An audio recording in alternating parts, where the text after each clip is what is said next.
आज आम आलोचना करवा त्याग बिना कहीं मनीष आनंद पाए ना। आपण मैंने जानते जदि मनुष्य पाखर शांति ना आनंद ना ताहले से मनीष नुहे।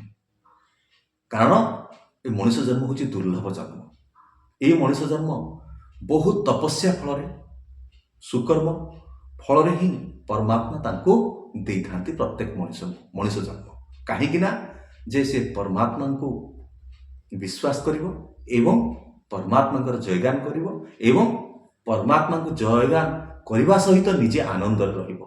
कारण मनुष्य जो आनंद रहे से परमात्मा आविर्भाव होता एवं परमात्मा भी आनंद नहीं था जे प्रत्येक समय ही जे मनुष्य को से जेहेतु सृष्टि करचंती आनंद देखि ही परमात्मा आनंदित होता।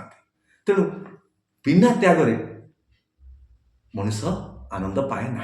कहीं कारण गोटे उदाहरण मुझे आपको देवी जे जेहेतु परमात्मा आपंकर जीवनदाता अटंती बिना परमात्मा आपंकर जीवन ना। तेणु छोट उदाहरण टे आप अनुभव करें जानीपारे जिते आप निश्वास नेउचंती फिर निश्वास को भी छाड़ुंट निश्वास नेउचंती एवं निश्वास छाड़ुंट देखंतु आपण ये परमात्मा सृष्टि जहाँ नौचंती फिर छाड़ुंट आपण निश्वास नेबे एवं छाड़े जदि यह बंद हो मनुष्य रहा जीवन रहा कारण त्याग कले आप देखो खाद्य खाऊँ आउ गोटे छोट उदाहरण आप खाद्य खाऊँ बाहर निश्चित तार तिले मात्र सन्देह ना यहाँ परमात्मा सृष्टि ये मनुष्य को परमात्मा तैयारी कर हाथ में। तेणु आपण मैंने सीना किसी अज्ञान को कथा विश्वास करुवे जी भावुए मनुष्य हूँ परमात्मा ताहा मिथ्या अटे।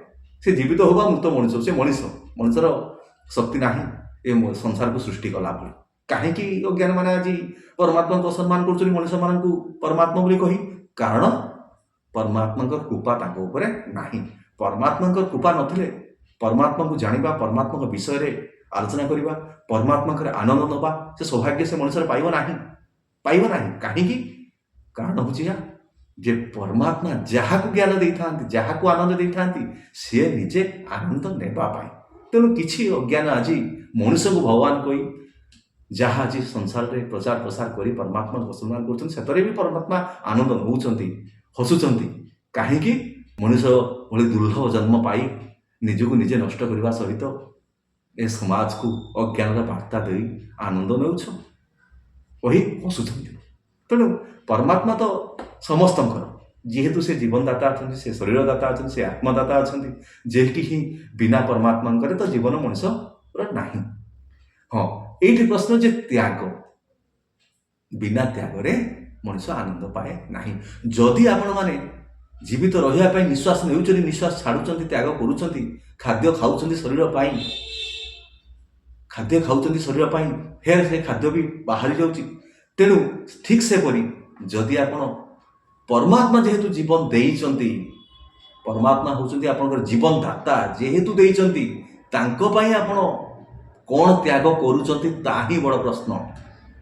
जो माने परमात्मा को से भली किछि आनंद दौनाहांती जेहेतु से जीवन दाता जदि आपण निश्वास नौचनी निश्वास छाड़ुचनी खाद्य खाऊचनी खाद्य बाहरुची जे आपनको जीवन देइछि तांको आपण कोन दउचंती ताही बड़ प्रश्न। सेटार ही आनंद मिले जदि आपण को जेहेतु परमात्मा देइचंती आपण जीवन पाई आज ये संसार लीलाखेला करूचंती परमात्मा को कृपा बल रे परमात्मा को आपण देबा को चेष्टा करंतु त्याग जहाँ आपण माने जहाँ परमात्मा को देबे ताहा तोर कौन पैसा पड़ेनी ना कहीं ना शरीर भी आपन को बिना मूल्य मिलला शरीर आसला परे आपण खाद्य खाइले किंतु शरीर भी आपन बिना मूल्य मिली ना ताहा सृष्टि परमात्मा ना। जो पंचभूतर शरीर आपंकर जल वायु आकाश अग्नि माटी ये जो पंचभूतर शरीर तो परमात्मा आत्मा भी परमात्मा विभूतिर शक्ति आत्मा आत्मा भी परमात्मा की सृष्टि आप शरीर भितर से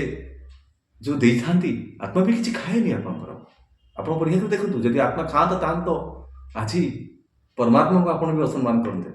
तेणु त्याग आप कौन परमात्मा को दौरान कौन से त्याग ना परमात्मा जेहेतु जीवन देइचंती जदि आपण को जीवन पाइला परे परमात्मा को आपण विश्वास न करिवे असम्मान करिवे विभिन्न प्रकार अज्ञानता मन सृष्टि करी मनुष्य को भगवान करिवे ତାହେଲେ ଆପଣଙ୍କର ଆନନ୍ଦତା ଆସିବ କିପରି?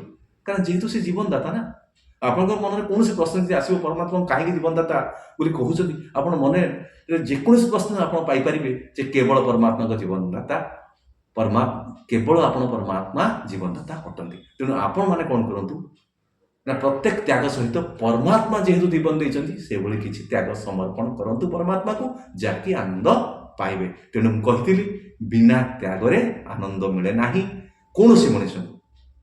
ତାହା ଅର୍ଥ ଆପଣ ଯେକୌଣସି ତ୍ୟାଗ କରିବା ସହିତ ବି ଯେହେତୁ ଏ ସଂସାରକୁ ପରମାତ୍ମାଙ୍କ କୃପା ବଳରେ ଆସିଛନ୍ତି, ଆପଣ ତ୍ୟାଗ ସମର୍ପଣ ପରମାତ୍ମାକୁ କରନ୍ତୁ, ତାପରେ ଯାଇ ଆପଣ ପ୍ରକୃତ ଆନନ୍ଦ ପାଇବେ।